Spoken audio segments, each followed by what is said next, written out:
Hello, నేను మీ CS రావు. చిలకలూరుపేటలో కూటమి సభ జరిగింది. ఆ తర్వాత జరిగినటువంటి పరిణామాలను కనుక తీసుకుంటే ఇప్పటికీ కూడా ఆ సభకు సంబంధించినటువంటి నిఘా వైఫల్యం వెంటాడుతూనే ఉంది. ప్రధానమంత్రి హోదాలో నరేంద్ర మోడీ పాల్గొన్నటువంటి ఆ సభలో నిఘా వైఫల్యం కానీ భద్రతా వైఫల్యం కానీ క్లియర్గా కనిపించింది. అందుకే పంజాబ్లో ఏ విధంగా అయితే సంఘటన జరిగిందో గత అసెంబ్లీ ఎన్నికల సందర్భంగా ఇప్పుడు చిలకలూరుపేటలో కూడా అదే జరిగింది అనేటువంటి ఒక నివేదికను కేంద్ర ఐబీ ఇచ్చింది అని చెప్పి కూడా తెలుస్తూ ఉంది. గత అసెంబ్లీ ఎన్నికల సందర్భంగా పంజాబ్లో నరేంద్ర మోడీ దాదాపుగా సెక్యూరిటీ కోల్పోవడం జరిగింది. అప్పుడు ఐబీ ఎంటర్ అయింది. ఐబీ ఎంటర్ అయ్యి ఒక నివేదికను ఇచ్చింది. ఆ తర్వాత పంజాబ్లో ఉండేటువంటి పోలీస్ బాస్తో పాటు అనేక మంది పోలీసుల్ని బదిలీ చేసింది. అలాగే సస్పెన్షన్ వేటు కూడా వేసింది. అయితే చిలకలూరుపేటలో జరిగినటువంటి సభ, ఆ సభలో వైఫల్యం ఎవరిని బాధ్యులు చేయాలి అనే దాని మీద చర్చ అయితే జరుగుతుంది. తెలుగుదేశం పార్టీ ఇప్పటికే ఎన్నికల కమిషన్కి కంప్లైంట్ చేసింది. అలాగే బీజేపీ పిఎంఓ ఆఫీస్కి కంప్లైంట్ చేసింది. అలాగే కేంద్ర నిఘా వర్గాలకు కూడా కంప్లైంట్ చేసింది. నరేంద్ర మోడీకి సరైనటువంటి భద్రత కల్పించలేదు అనేటువంటి ఆరోపణలు ఇప్పుడు ఆంధ్రప్రదేశ్ పోలీసులు ఎదుర్కొంటూ ఉన్నారు. దానికి బాధ్యుల్ని ఎవరు చేయాలి, ఎవరిని చేసేదానికి అవకాశం ఉంది అనే దాని మీద ఇప్పుడు ఐబీ ఒక రిపోర్ట్ కూడా తయారు చేసింది. వాస్తవంగా ఆంధ్రప్రదేశ్ నిఘా విభాగానికి సంబంధించినటువంటి ఐజీగా ఉన్నారు సీతారామాంజనేయులు, పిఎస్ఆర్ సీతారామాంజనేయులు. సో ఆయన ఒక పర్ఫెక్ట్ ఆఫీసరు, బట్ ఆయన ఈ విషయంలో మాత్రం వైఫల్యం చెందారు అనేటువంటి ఆరోపణలు ఎదుర్కొంటూ ఉన్నారు. ఆయన ఇంటెలిజెన్స్ ఐజీగా బాధ్యతలు స్వీకరించినప్పటి నుంచి జరిగినటువంటి పరిణామాలన్నింటినీ కూడా ఇప్పుడు ఐబీ రివ్యూ చేస్తుంది.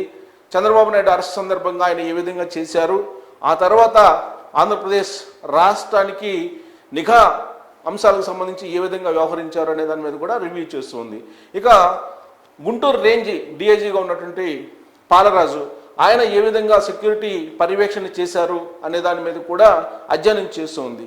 ఆ తర్వాత పల్నాడు ఎస్పీ, ప్రధానంగా గ్రౌండ్ లెవెల్లో పల్నాడు ఎస్పీ రవిశంకర్ రెడ్డి మొత్తం పర్యవేక్షణ చేయాలి.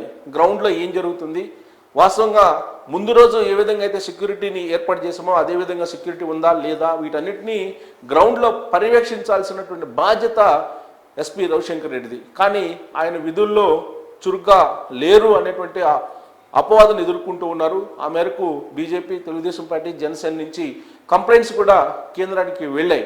దీని మీద అధ్యయనం చేస్తున్నారు. సో రేపో మాపో చర్యలు తీసుకునేటువంటి అవకాశం ఉంది అనేది కూడా వినిపిస్తుంది. దీని మీద మీడియాలో కూడా రకరకాల కథనాలు వస్తున్నాయి. ప్రముఖ పత్రికలో వచ్చినటువంటి ఒక కథనాన్ని మనం చూస్తే కనుక ఆ ముగ్గురిపై గురి అనేటువంటి ఒక న్యూస్ని ప్రచురించడం జరిగింది ఆంధ్రజ్యోతి.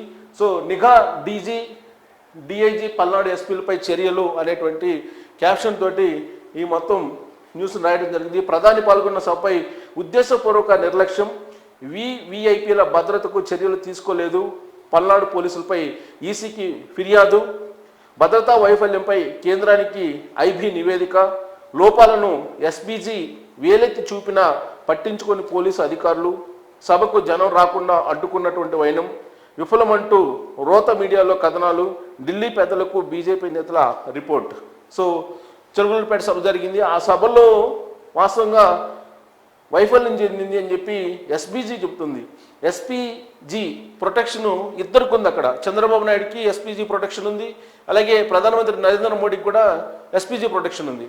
Z+ కేటగిరీలో ఉన్నటువంటి ఇద్దరు వ్యక్తులు పాల్గొన్నటువంటి ఆ సభలో భద్రతా వైఫల్యం చాలా క్లియర్గా కనిపించింది. దానికి ఖచ్చితంగా పోలీసుల మీద చర్యలు తీసుకోకపోతే రాబోయేటువంటి రోజుల్లో అనేకమైనటువంటి సభలు కూడా జరగబోతున్నాయి. కాబట్టి ఇంకా నిర్లక్ష్యం వహించేటువంటి అవకాశం ఉందని చెప్పి కేంద్రం భావిస్తుంది. ఇప్పటికే ఐబీ ఇంటెలిజెన్స్ బ్యూరో కేంద్రానికి ఒక నివేదిక కూడా ఇవ్వడం జరిగింది. అదే సారాంశంతో ఈ కథనాన్ని రాయడం జరిగింది.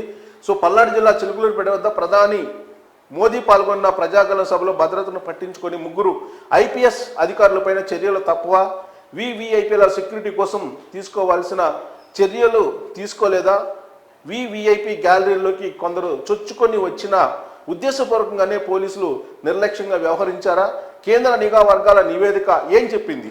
ఏపీ పోలీసుల్లో ఇప్పుడు ఈ అంశాలపైన విస్తృత స్థాయిలో చర్చ జరుగుతుంది.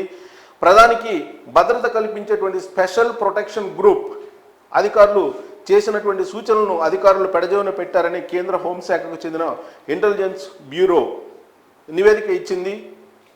ఇది తెలియడంతో intelligence DG PSR Anjaneyulu, Guntur range DIG Palaraju, Palnadu జిల్లా ఎస్పీ రవిశంకర్ రెడ్డిలో టెన్షన్ మొదలైనట్లు తెలుస్తుంది. దీనికి తోడు వారిపై చర్యలు తీసుకోవాలని, వారిని ఎన్నికల విధుల నుంచి తప్పించాలని టీడీపీ, జనసేన, బీజేపీ నేతల బృందం రాష్ట్ర ఎన్నికల ప్రధాన అధికారికి కంప్లైంట్ చేసింది. ఇది ప్రధాన పత్రికలో వచ్చినటువంటి న్యూస్. సో వాస్తవంగా ఐబీ ఎప్పుడు కూడా పర్యవేక్షిస్తుంటుంది ప్రధానమంత్రి నరేంద్ర మోడీ టూర్స్ని కానీ, ప్రధానమంత్రి నరేంద్ర మోడీ భద్రతలను కానీ పర్యవేక్షిస్తూ ఉంటుంది. సో ఐబీ ఎప్పటికప్పుడు కేంద్ర హోంశాఖకు నివేదికలు ఇస్తూ ఉంటుంది. చిలకలూరిపేట సభకు సంబంధించి కూడా ఖచ్చితంగా ఐబీ నివేదిక ఇచ్చి ఉంటుంది. ఎగ్జాక్ట్గా పంజాబ్లో కూడా అసెంబ్లీ ఎన్నికల సందర్భంగా ఇదే జరిగింది. ఐబీ అప్పుడు కేంద్ర హోంశాఖకు నివేదిక ఇచ్చింది. ఆ తర్వాత అక్కడున్నటువంటి పోలీసు ఉన్నతాధికారుల మీద, ఐపీఎస్ల మీద కఠినమైనటువంటి చర్యలు తీసుకుంది. సేమ్ ఇప్పుడు కూడా ఆంధ్రప్రదేశ్లో అదే జరగబోతుంది అనేటువంటి ఒక చర్చ అయితే పోలీసు వర్గాల్లో చాలా సీరియస్గా నడుస్తూ ఉంది. వాస్తవంగా చిలకలూరిపేట సభకు కొన్ని లక్షల మంది వస్తారని చెప్పి ముందుగానే తెలుగుదేశం పార్టీ, జనసేన, బీజేపీ పోలీసులకు సమాచారాన్ని ఇచ్చింది. సుమారుగా 15 లక్షల మంది ఆ సభకు హాజరవుతారని అంచనా వేస్తూ వాళ్ళు 300 ఎకరాల్లో ఆ సభను ఏర్పాటు చేస్తున్నట్టు కూడా రాతపూర్వకంగా పోలీసులకు సమాచారం ఇచ్చారు. ఆ సమాచారాన్ని బేస్ చేసుకుని పోలీసులు తగిన ఏర్పాట్లు చేయాల్సినటువంటి అవసరం ఉంది. అంతేకాదు ప్రధానమంత్రి నరేంద్ర మోడీ హాజరవుతున్నారు కాబట్టి ముందు రోజే ఆ డయాస్కు సంబంధించిన అంశాలు, అలాగే పార్కింగ్కి సంబంధించినటువంటి అంశాలు, అలాగే హెలిప్యాడ్కి సంబంధించినటువంటి అంశాలు, వీటన్నిటినీ కూడా పర్యవేక్షించాలి. అవసరమైతే రెక్కీ కూడా నిర్వహించాలి. కానీ ఇవేమీ చేయలేదు ఆంధ్రప్రదేశ్ పోలీసులు అనేది ఐబీ ఇచ్చినటువంటి నివేదికలో ఉన్నటువంటి ప్రధానమైనటువంటి అంశం. ప్రత్యేకించి ఇంటెలిజెన్స్కి సంబంధించినటువంటి ఐజీగా ఉన్నటువంటి పిఎస్ఆర్ ఆంజనేయులు నిఘా వైఫల్యం చెందారు నిఘా పెట్టడంలో, అలాగే ఇంటెలిజెన్స్కి సంబంధించినటువంటి రిపోర్ట్ ఇవ్వడంలో కూడా వైఫల్యం చెందారు. ఆ సభకు ఎంతమంది పబ్లిక్ వస్తారు, ఆ గ్రౌండ్ సరిపోతుందా, పార్కింగ్ ఎక్కడ ఉంటుంది, అలాగే హెలిప్యాడ్లు ఎక్కడ ఉంటాయి, ఇవన్నిటిని కూడా పర్యవేక్షించాలి. ప్లస్ పబ్లిక్ ఎలాంటి వాళ్ళు వస్తారు అనేది కూడా నిఘా వర్గాల ద్వారానే ముందుగా తెలుసుకోవాలి. నిఘా వర్గాలే కనిపెట్టాలి కూడా. కానీ అవేమీ జరగలేదు. పైగా నరేంద్ర మోడీ ప్రసంగిస్తున్నటువంటి సమయంలోనే అక్కడ ఉండేటువంటి పబ్లిక్ డయాస్ వైపు దూసుకొచ్చేటువంటి ప్రయత్నం చేశారు. అక్కడ స్పీకర్స్ సంబంధించినటువంటి అక్కడ అంశాలు మైకులు కట్ అయిపోయాయి. సో దీంతో ఆయన స్పీచ్కి అంతరాయం కూడా కలిగింది. చంద్రబాబు నాయుడు స్పీచ్కి అంతరాయం కలిగింది.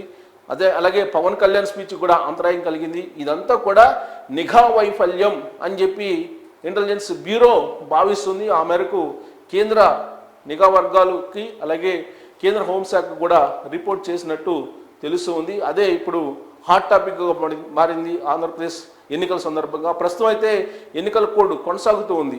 ఎన్నికల కోడ్ సందర్భంగానే ఆ సభ కూడా జరిగింది. ఎన్నికల కోడ్ వచ్చిన తర్వాత జరిగినటువంటి మొట్టమొదటి సభ అది. అందులో 3 పార్టీలకు సంబంధించినటువంటి అధినేతలు పాల్గొన్నారు. ఒక పాపులర్ హీరో పవన్ కళ్యాణ్, అలాగే ఒక పార్టీ అధ్యక్షుడు చంద్రబాబు నాయుడు Z+ కేటగిరీలో ఉన్నటువంటి 40 సంవత్సరాల అనుభవం ఉన్నటువంటి పొలిటికల్ లీడర్.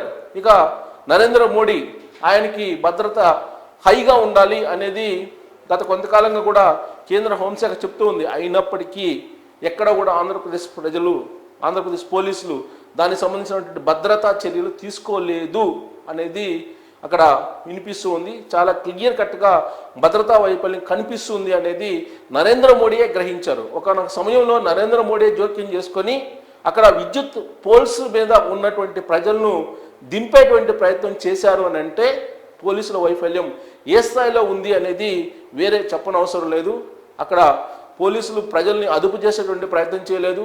పైగా నాయకులకు భద్రత కల్పించేటువంటి ప్రయత్నం కూడా చేయలేదు.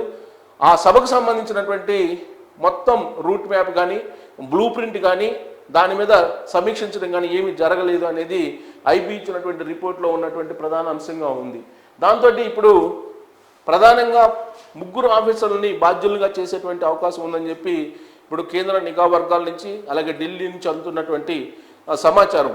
వాళ్ళల్లో ప్రధానంగా నిఘా చీఫ్గా ఉన్నటువంటి ఐజీగా ఉన్నటువంటి పిఎస్ఆర్ ఆంజనేయులు, అలాగే పల్నాడు ఎస్పీ రవిశంకర్ రెడ్డి, గుంటూరు రేంజ్ డిఐజీగా ఉన్నటువంటి పాలరాజు, ఈ ముగ్గురిని బాధ్యులు చేయాలా, లేదంటే ఆంధ్రప్రదేశ్ పోలీస్ బాస్గా ఉన్నటువంటి రాజేంద్రనాథ్ రెడ్డి మీద చర్యలు తీసుకోవాలా అనే దాని మీద చాలా విస్తృతంగా చర్చ జరుగుతుంది. సో ఢిల్లీలో జరుగుతున్నటువంటి కసరత్తు దాని ఫలితం ఏమొస్తుంది అనేది ఇప్పుడు పోలీసులు ఆసక్తిగా చూస్తున్నారు. ఆంధ్రప్రదేశ్ పోలీసుల మీద మాత్రం ఖచ్చితంగా కఠినమైనటువంటి చర్యలు తీసుకునే అవకాశం ఉందని చెప్పి ఢిల్లీ నుంచి ఖచ్చితంగా సమాచారం అందుతుంది. సో ఆ చర్యలు ఎప్పుడు ఉంటాయి అనేది మాత్రం చూడాలి. సో కొన్ని రోజుల్లో ఉంటుందా, లేదంటే ఎన్నికల సందర్భంగా ఉంటుందా అనేటువంటి ప్రశ్న వేసుకుంటే, ఇప్పుడు జనసేన కానీ, తెలుగుదేశం పార్టీ కానీ, బీజేపీ కానీ ఎన్నికలు సజావుగా జరగాలంటే వైఎస్ఆర్ కాంగ్రెస్ పార్టీకి లేదా జగన్మోహన్ రెడ్డికి అనుకూలంగా వ్యవహరించేటువంటి పోలీసు ఆఫీసర్స్ని పక్కకు తప్పించాలి అనేటువంటి ఒక కంప్లైంట్ మాత్రం ఎన్నికల కమిషన్కు ఇవ్వడం జరిగింది. దాన్ని బేస్ చేసుకొని రాబోయేటువంటి ఎన్నికలు సజావుగా జరగాలంటే ఎవరైతే భద్రతా వైఫల్యానికి పాల్పడ్డారో, చిలుకలూరుపేట సభకు అంతరాయం కలిగించేలా పరోక్షంగా జగన్మోహన్ రెడ్డికి సహకరించారో వాళ్ళ మీద చర్యలు తీసుకోవాలని చెప్పి ఇప్పుడు పొలిటికల్గా ఒక డిమాండ్ అయితే వస్తుంది విపక్షాల నుంచి. దీని మీద అసలు ఏం జరిగింది అనేది ఐపీ కూడా ఒక రిపోర్ట్ ఇచ్చినటువంటి క్రమంలో ముగ్గురు ఆఫీసర్స్ మీద చర్యలు తీసుకునే అవకాశం ఉందని చెప్పి పోలీసు వర్గాల్లో చర్చ జరుగుతుంది. సో ఏం జరుగుతుంది అనేది చూడాలి.